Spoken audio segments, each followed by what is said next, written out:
Hello everyone, welcome back to my channel. I hope you all are doing well. This is the fourth part of chapter Life Processes of class 10th and we are doing NCERT explanation, okay? I forgot to mention that this is chapter 5 in new books and chapter 6 in old books, but the content is same in the both, so don't get confused, okay?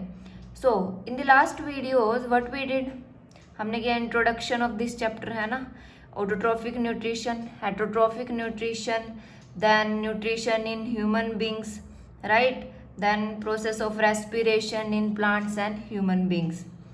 और आज हम करेंगे transportation in human beings and plants. Okay, so let's start now. Transportation in human beings, इसमें सबसे पहले ये activity दी हुई है, एक्टिविटी 6.7, और इसमें क्या बताया है कि visit a health centre in your locality and find out what is the normal range of haemoglobin content in human beings.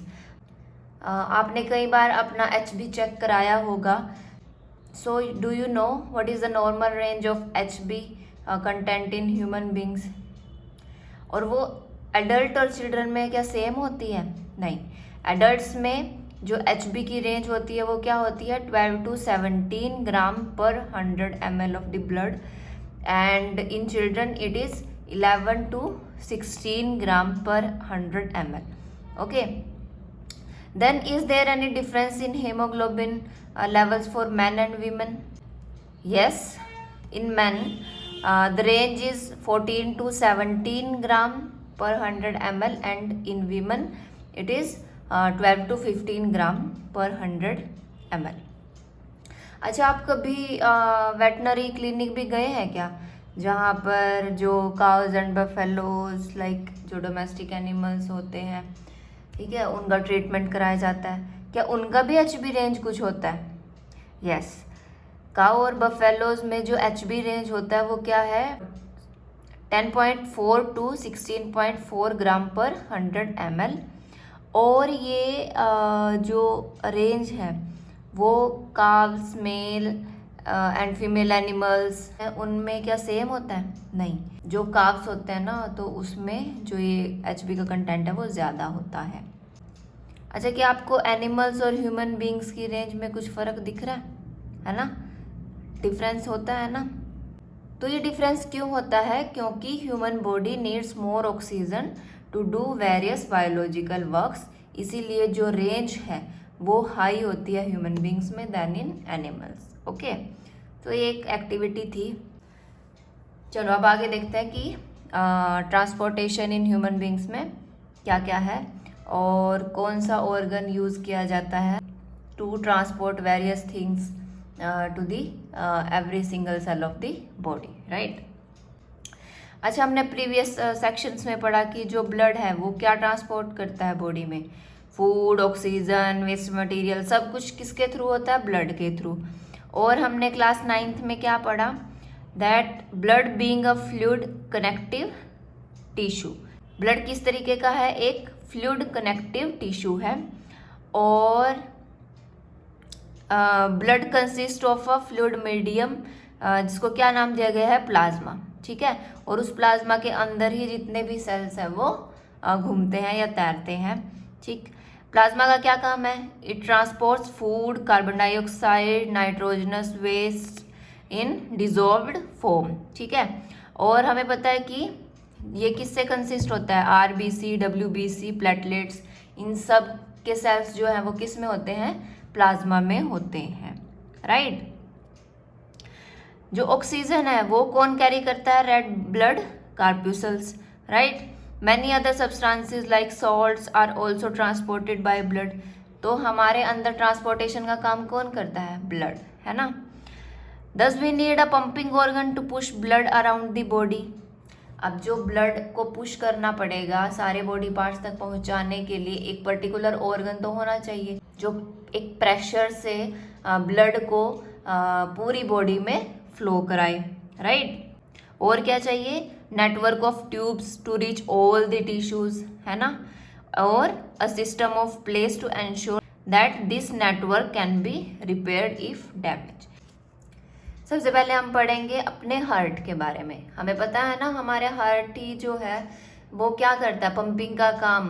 Okay, heart क्या है, एक मस्कुलर ऑर्गन है और ये कितना बड़ा होता है, हमारी फिस्ट जितना, हमारी मुट्ठी जितना। यानी किसी भी ह्यूमन बीइंग का जो हार्ट होगा वो उसकी जितना मुट्ठी का साइज होगा उतना ही उसका हार्ट का साइज है, राइट। अब हमें पता है कि जो ऑक्सीजन और कार्बन डाइऑक्साइड है वो दोनों ही किसकी हेल्प से जाती हैं, ब्लड की हेल्प से। लेकिन अगर वो मिक्स हो जाए एक दूसरे में तो वो मिक्स तो होती नहीं है। तो उसके लिए क्या है, हमारे हार्ट में डिफरेंट चैम्बर्स हैं, right, to prevent the oxygen rich blood from mixing with the blood containing carbon dioxide. Okay, अब कार्बन डाइऑक्साइड ब्लड को कहाँ पहुँचाना है, लंग्स में, जहाँ उसकी कार्बन डाइऑक्साइड रिमूव होगी, है ना, ताकि उसमें दोबारा से ऑक्सीजनेट करके उसको फिर back to the heart lungs पहुँचाती है। And this oxygen rich blood is then pumped to the rest of the body, right. तो इस प्रोसेस को हम स्टेप बाय स्टेप देखते हैं कि किस तरीके से पंपिंग करता है हार्ट। ओके, अब सबसे पहले इस डायग्राम को देखिए।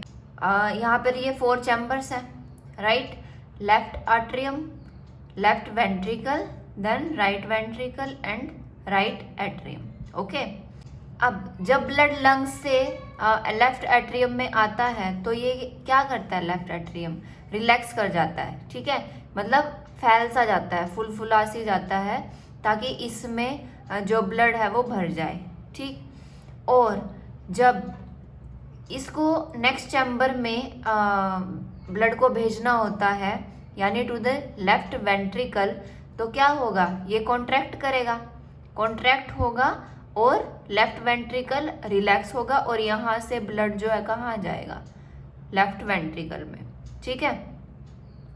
When the muscular left ventricle contracts in its turn, the blood is pumped out to the body. Lungs से ऑक्सीजनेटेड ब्लड आया, ठीक है, लेफ्ट एट्रियम में, then to the left ventricle, और फिर ये लेफ्ट वेंट्रिकल थ्रू एरोटा कहाँ भेज देता है उसको, पूरी बॉडी में। ओके, अब ये तो होगी ऑक्सीजनेटेड ब्लड की बात। अगर डीऑक्सीजनेटेड ब्लड की बात करें तो वो कहाँ से आता है, पूरी बॉडी से, है ना, पूरी बॉडी से आकर के अपर राइट चैम्बर में आएगा, जिसको हम कहते हैं राइट एट्रियम, ठीक है। राइट एट्रियम रिलैक्स कर जाता है उस टाइम पे जब उसको ब्लड इकट्ठा करना होता है। फिर ये कॉन्ट्रैक्ट करेगा जब इसको यहाँ से ब्लड कहाँ भेजना होगा, राइट वेंट्रिकल में। ओके, राइट वेंट्रिकल क्या करेगा, फिर कॉन्ट्रैक्ट करेगा और यहाँ से जो है ब्लड को डीऑक्सीजनेटेड ब्लड को या फिर जो कार्बन डाइऑक्साइड रिच ब्लड है उसको लंग्स में भेज देगा प्योरीफाई होने के लिए। ओके, तो ये हो गई इसके 4 चैम्बर्स की बात कि क्यों होते हैं 4 चैम्बर्स और इनका फंक्शन क्या होता है, कैसे ये काम करते हैं, राइट। अब जो ये वेंट्रिकल्स होते हैं हमने देखा इनका काम क्या है, ये ही ब्लड को डिफरेंट ऑर्गन्स में या फिर बॉडी पार्ट्स में भेजते हैं, ठीक। अब ये पूरे प्रेशर से इसको भेजते हैं, तो इसका मतलब इनकी जो वॉल्स है वो थिक मस्कुलर होनी चाहिए, है ना, क्योंकि पूरे प्रेशर से अगर ब्लड जाएगा और वॉल्स थिन होंगी तो वो फट सकती है या फिर डैमेज हो सकती है, ठीक है। तो इसीलिए हमें ये ध्यान रखना है कि जो वेंट्रिकल्स हैं इनकी वॉल्स कैसी होती है, थिक होती है।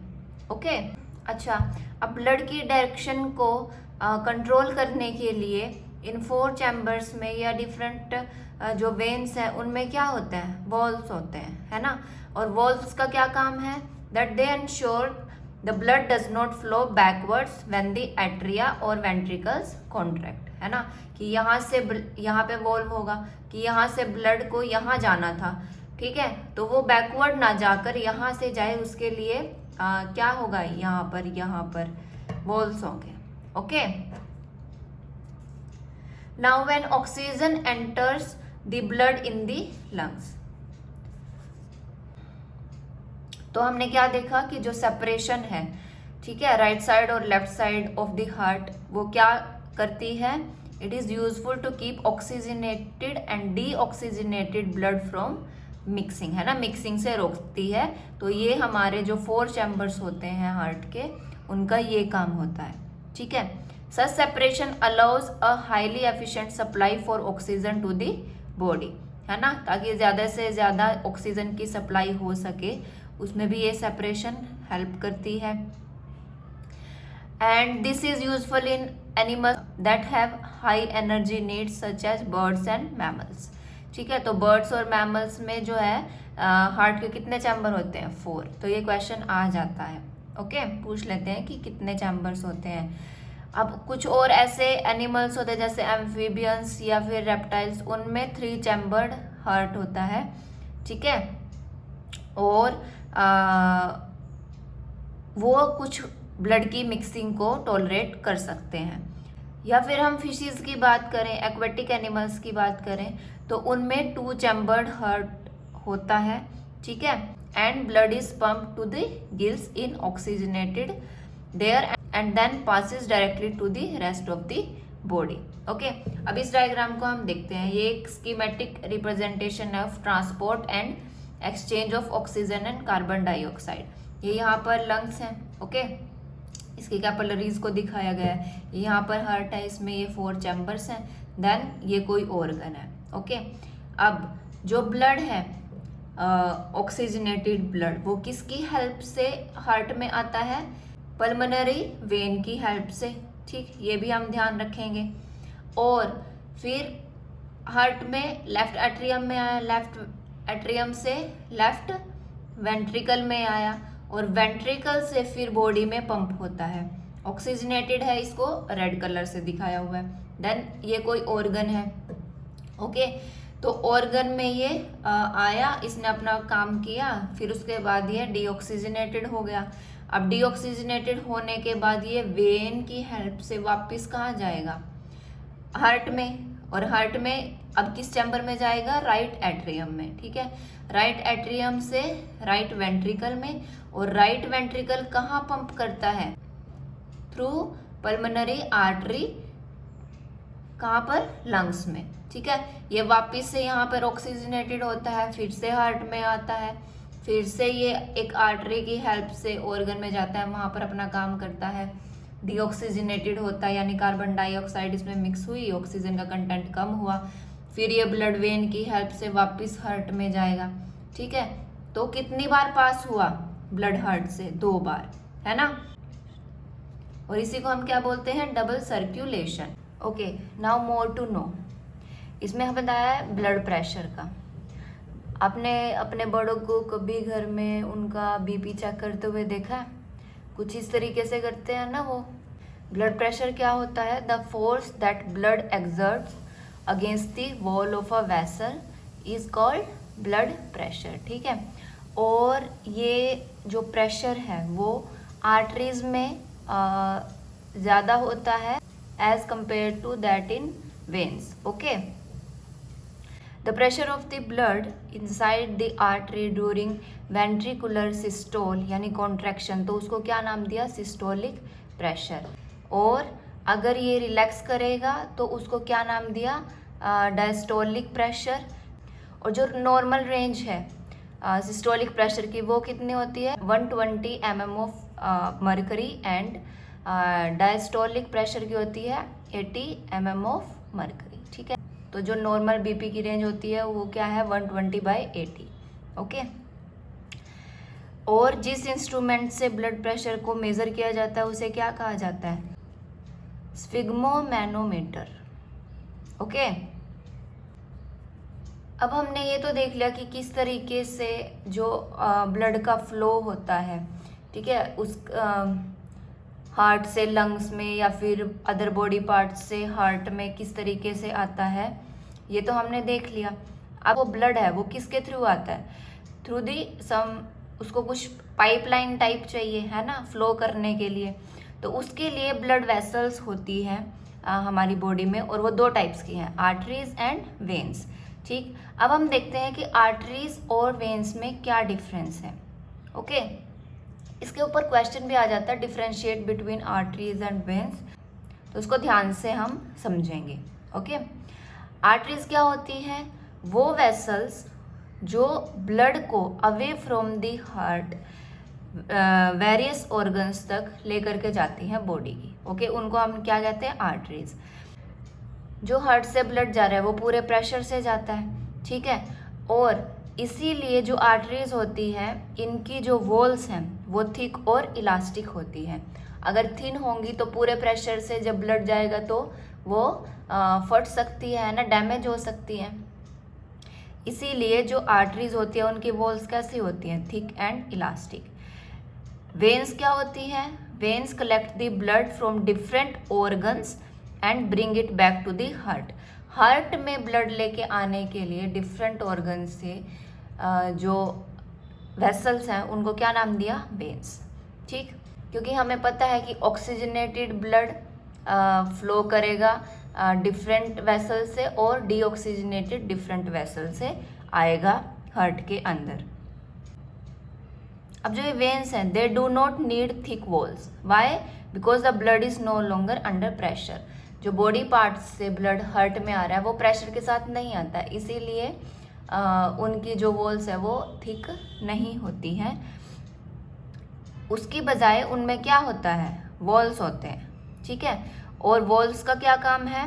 दे ensure that the blood flows only in one direction. ये हमने पढ़ा था ना पहले भी, ठीक, कि वो बैकवर्ड डायरेक्शन में ना जा करके एक पर्टिकुलर डायरेक्शन में ही फ्लो करे। वो कौन इंश्योर करते हैं? वॉल्स, ठीक है। On reaching an organ or tissue, the artery divides into smaller and smaller vessels to bring the blood in contact with all the individual cells. Further, जो artery होती है वो स्मॉलर वेसल्स में divide हो जाती है, ठीक है। और उन वेसल्स को क्या कहते हैं? Capillaries, right. और ये कितनी होती है? 1 सेल थिक वेसल्स होती है, ठीक है, जिसमें यानी जितनी एक सेल की थिकनेस होती है उतनी ही इनकी थिकनेस होती है, right. Exchange of material between blood and surrounding cells takes place across this thin wall, ठीक है। इस वॉल के अक्रॉस जो है वो ट्रांसफर होगा, एक्सचेंज होगा।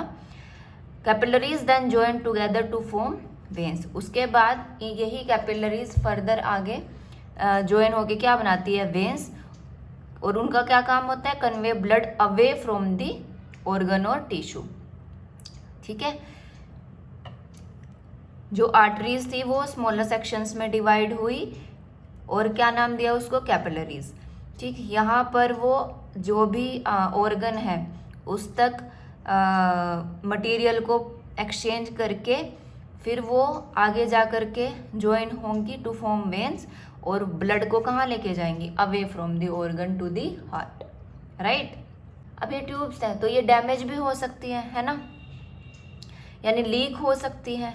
जैसे कि हम नॉर्मल अपने घर में अगर पानी की पाइप को देखें तो वो भी लीक हो जाती है ना, तो उसी तरीके से ये भी क्या है?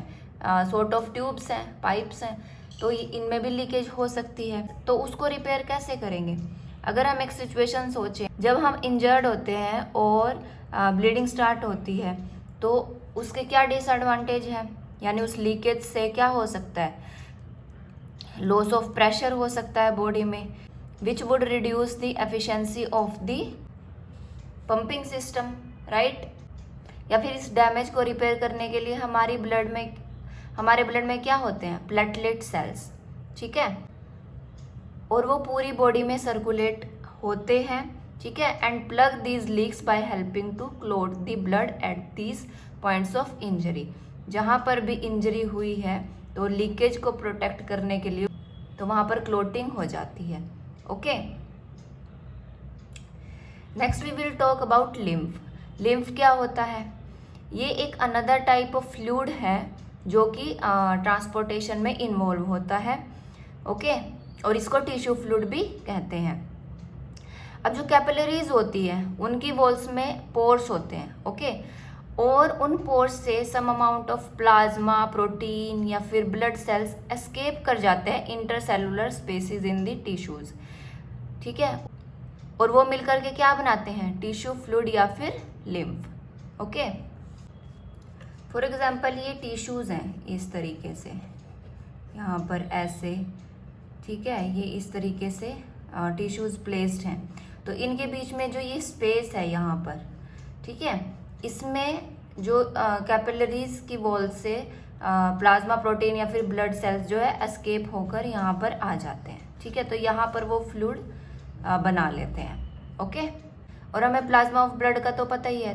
ठीक है, तो ये उसी की तरह ही होता है लेकिन कलरलेस होता है और इसमें जो प्रोटीन की अमाउंट है वो कम होती है। Okay, lymph drains into lymphatic capillaries from the intracellular spaces which join to form large lymph vessels that finally open into larger veins, right? जो lymph है ये intracellular spaces से lymphatic capillaries में आ जाता है and then join to form large lymph vessels, ठीक है, और वो कहाँ पर मिलती है जाके, larger veins में। ओके, अब लिम्फ का क्या फंक्शन है, ये क्या कैरी करता है, digested and absorbed fat from intestine and drains access fluid from extra cellular space back into the blood. तो ये हुआ लिम्फ का function. Okay, so that's about the transportation in human beings. Now the next topic is transportation in plants. Okay, हमने nutrition में पढ़ा कि कैसे exchange of gases होता है प्लांट्स में थ्रू स्टोमेटा, और कैसे फोटोसिंथेसिस में वो अपना जो फूड है वो प्रिपेयर करते हैं इन लीव्स। ओके, अब इनसे अलग जो रॉ मटेरियल्स होते हैं प्लांट के लिए, वो प्लांट कैसे लेता है वो अब हम इस सेक्शन में पढ़ेंगे, ट्रांसपोर्टेशन इन प्लांट्स में। अब जो प्लांट्स हैं उसमें उसको और कौन कौन से रॉ मटेरियल चाहिए, जैसे नाइट्रोजन हो गया, फॉस्फोरस हो गया, या फिर अदर मिनरल्स हो गए, ठीक है, या फिर वाटर हो गया। तो ये सब वो कहाँ से लेता है, सोयल से, राइट। सोयल क्या है, nearest and richest source of raw materials. Okay, the absorption of these substances therefore occur through the part in contact with soil. जो प्लांट का पार्ट सोयल के कॉन्टैक्ट में होगा तो उसी से ये एब्जॉर्प्शन होगा, और वो पार्ट कौन सा होता है, रूट्स। अब अगर जो सोयल के साथ कांटेक्ट में ऑर्गन्स हैं प्लांट्स के, ठीक, जिसको रूट्स कहते हैं, और क्लोरोफिल कंटेनिंग ऑर्गन्स कौन से हैं, लीव्स। तो रूट्स और लीव्स में अगर डिस्टेंस स्मॉल है तो जो एनर्जी और रॉ मटेरियल है वो इजीली डिफ्यूज हो जाएंगे, है ना।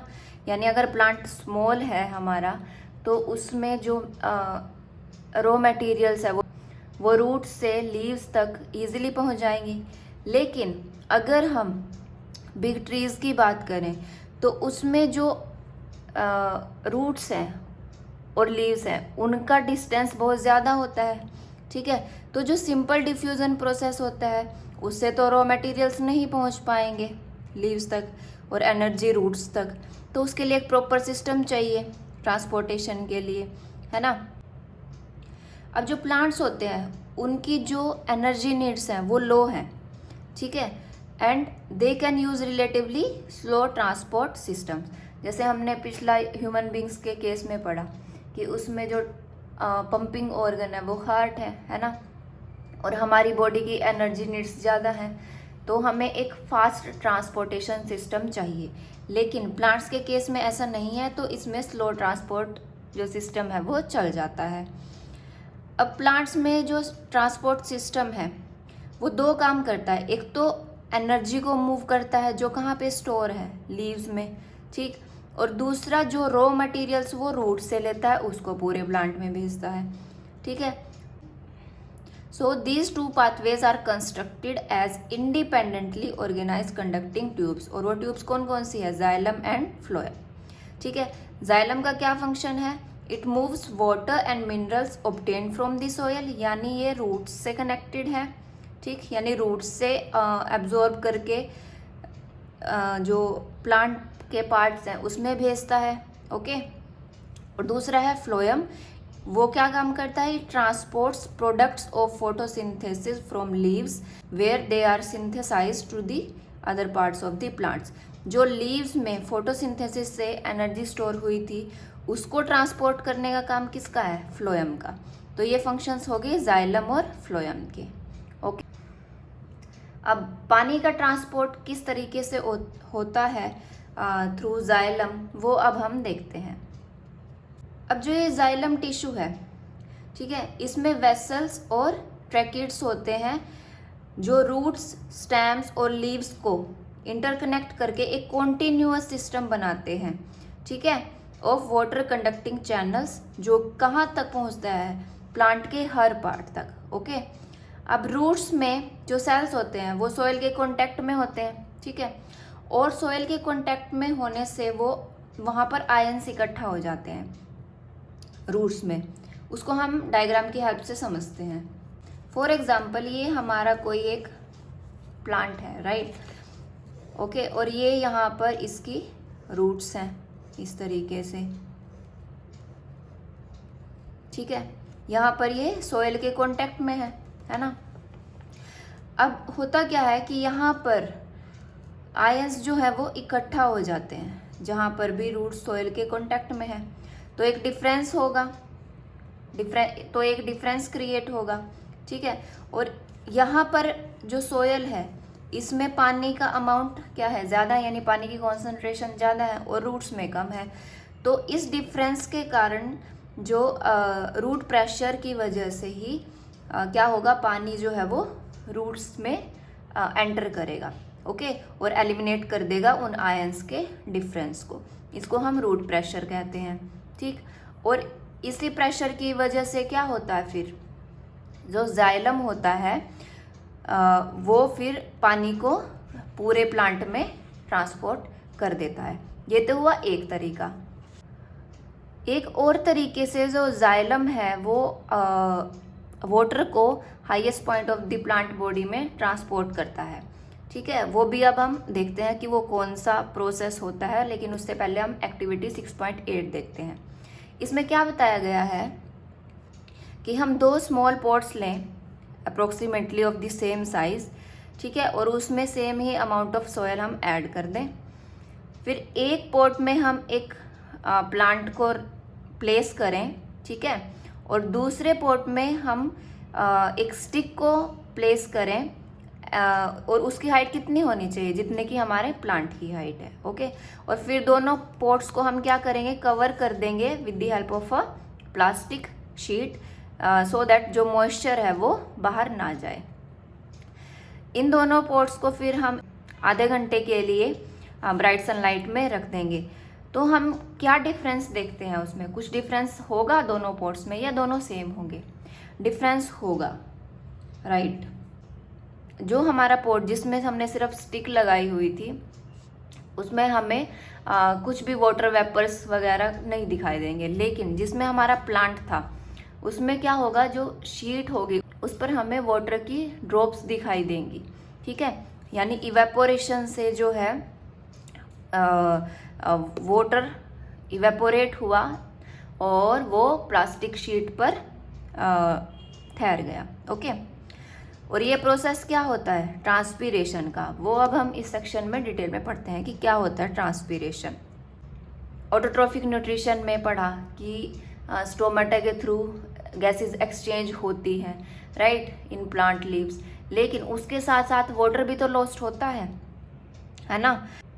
अब जो ये वाटर लॉस्ट हुआ स्टोमेटा से, इसको कौन रिप्लेस कर देगा, वो पानी जो जाइलम वेसल्स लेके आए लीव्स तक, है ना। इवेपोरेशन से क्या हुआ, यहाँ पर एक सक्शन पुल क्रिएट हुआ, यानी वाटर इवेपोरेट हो रहा है तो वो नीचे से पानी को खींच रहा है xylem cells of the roots से, ठीक है।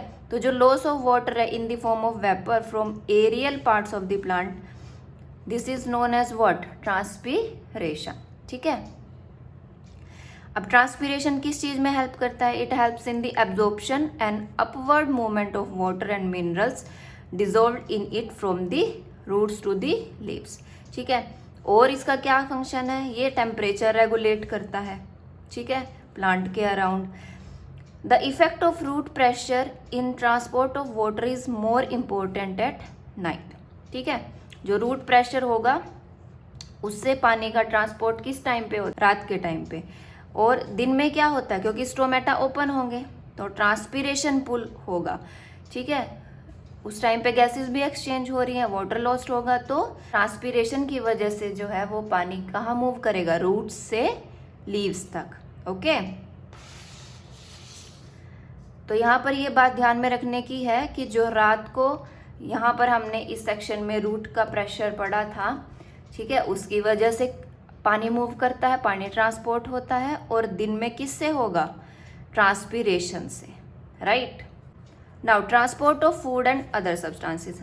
अब हमने एनर्जी, कार्बन डाइऑक्साइड और वाटर का ट्रांसपोर्ट देख लिया, ठीक है। अब हम देखते हैं कि फूड और अदर सब्सटेंसेस किस तरीके से ट्रांसपोर्ट होते हैं इन प्लांट्स। वी नो कि फोटोसिंथेसिस में जो प्रोडक्ट्स हैं मेटाबॉलिक प्रोसेस के, वो किस तरीके से मूव करते हैं, लीव्स से, है ना, लीव्स में स्टोर होते हैं, वहीं पर बनते हैं to the other parts of the plant. So this transport of soluble products of photosynthesis is called translocation, ठीक है। वो लीव्स से कहाँ पर जा रहे हैं, प्लांट के दूसरे पार्ट्स में, और ये किसकी वजह से होता है, वो हमने पहले ही पढ़ा, फ्लोएम की वजह से। फ्लोएम ट्रांसपोर्ट करता है ना product of photosynthesis from leaves to the other parts of the plant, right.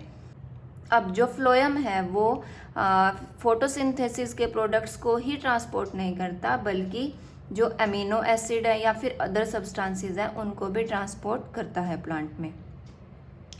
These substances are specially delivered to the storage organs of roots, fruits and seeds and to the growing organs.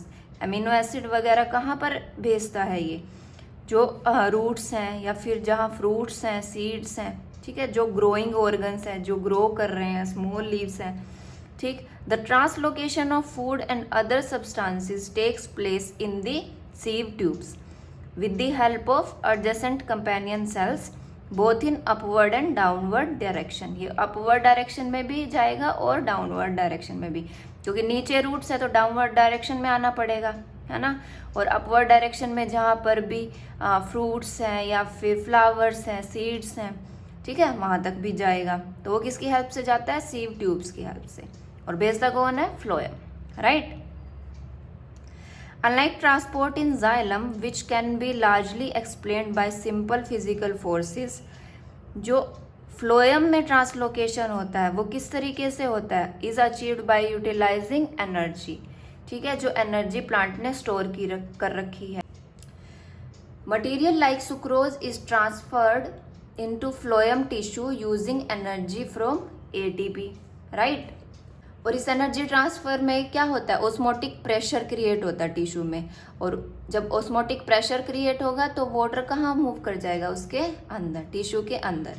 This pressure moves the material in the phloem to tissues which have less pressure, है ना, जहाँ पर pressure कम होगा, ठीक, वहाँ पर जो है वो वाटर मूव कर जाएगा। This allows the phloem to move material according to plants needs, ठीक है, जैसे जिस प्लांट की जिस टाइम जो ज़रूरत है वहाँ तक वो उस मटेरियल को भेज देता है। अब फॉर एग्जांपल स्प्रिंग्स में क्या होता है, नई बर्ड्स आती हैं, है ना, तो जो शुगर स्टोर कर रखी थी रूट या फिर स्टेम टिश्यू में, उसको जो फ्लोएम है वो कहाँ भेज देता है, बर्ड्स के पास, है ना, जो बर्ड्स नई निकली होती हैं, जो फ्लावर्स आ रहे होते हैं, क्योंकि उनको एनर्जी चाहिए ग्रो करने के लिए, ठीक, तो वो काम कौन करेगा, phloem. So that's about the transportation in plants. Now we will do this question answers. So question number 1 is what are the components of transport system in human beings and what are the functions of these components. जो human beings में transport system है उसके different components को बताना है और उनके functions को भी एक्सप्लेन करना है। 6.4.1 में क्या क्या पढ़ा था कि कौन कौन से होते हैं components, blood vessels and heart, right. तो ये 3 मेन कंपोनेंट्स हैं transport system in human beings के। हार्ट क्या करता है, ऑक्सीजनेटेड ब्लड को पंप करता है through out the body and receive करता है डीऑक्सीजनेटेड ब्लड, राइट, कहाँ से, from the various body parts, और सेंड करता है इस इम्प्योर ब्लड को लंग्स में, है ना, फॉर ऑक्सीजनेशन। जो सेकंड पार्ट है ब्लड, वो क्या है, एक फ्लूइड कनेक्टिव टिश्यू है ना। और ब्लड हेल्प करता है in the transport of oxygen, nutrients, carbon dioxide and nitrogenous waste. ठीक है, फिर हमारे पास आ जाती है यहाँ पर blood vessels. So the blood vessels carry blood either away from the heart to the various organs और from various organs back to the heart. Okay, now question number 2, why is it necessary to separate oxygenated and deoxygenated blood in mammals and birds? Mammals और birds में हमने देखा कि oxygenated और deoxygenated blood को अलग अलग करने के लिए चैम्बर्स होते हैं। ठीक है, तो उनकी नेसेसिटी क्या है वो हमें बताना है। ये हमने इस सेक्शन में पढ़ा था, है ना, कि क्यों सेपरेट करते हैं डीऑक्सीजनेटेड और ऑक्सीजनेटेड ब्लड को, मिक्सिंग से कैसे रोकते हैं। ठीक है, क्योंकि बर्ड्स और मैमल्स को मेंटेन करना होता है अपना एक constant body temperature by cooling themselves, जब भी वो होटर एनवायरनमेंट में हो या फिर जब वो कोल्ड एनवायरनमेंट में हो, तो उनको वार्म करना पड़ेगा अपनी बॉडी को। और उसके लिए उन्हें क्या चाहिए, मोर oxygen, right, for more cellular respiration, so that they can produce more energy, है ना। So it is necessary for them to separate oxygenated and deoxygenated blood so that their circulatory system is more efficient and can maintain their constant body temperature. Now question number 3. What are the components of the transport system in highly organized plants? जो highly organized plants होते हैं उसमें क्या क्या component है transport system के? 2 components हैं, xylem और फ्लोएम, ये हमने पढ़ा। जाइलम का क्या फंक्शन होता है, ये मूव करता है वाटर एंड मिनरल्स को ऑब्टेन फ्रॉम द सोयल, और फ्लोएम क्या करता है, ट्रांसपोर्ट करता है products of photosynthesis from leaves, जहाँ पर वो स्टोर होते हैं, to the other parts of the plant, right. Then question number 4, how are water and minerals transported in plants? Water और मिनरल्स कैसे ट्रांसपोर्ट होते हैं प्लांट्स में? With the help of xylem tissue, है ना। ये हमने यहाँ पर पढ़ा था, राइट, कि जो कंपोनेंट हैं जाइलम टिश्यू के, वेसल्स और ट्रैकेट्स। ठीक है, और ये कहाँ प्रेजेंट होते हैं, रूट, स्टेम, लीव्स में। ये इंटरकनेक्ट होके एक continuous system of water conducting channels को बनाते हैं, जो कि कहाँ पर है, पूरे प्लांट के पार्ट्स में। ठीक है, ट्रांसपीरेशन प्रोसेस से क्या होता है, एक सक्शन प्रेशर क्रिएट होता है, as a result of which water is forced into the xylem cells of the roots, and there is steady movement of water from root xylem to all the plant parts through the interconnecting water conducting channels, right. And question number 5 is, how is food transported in plants? food कैसे transport होता है?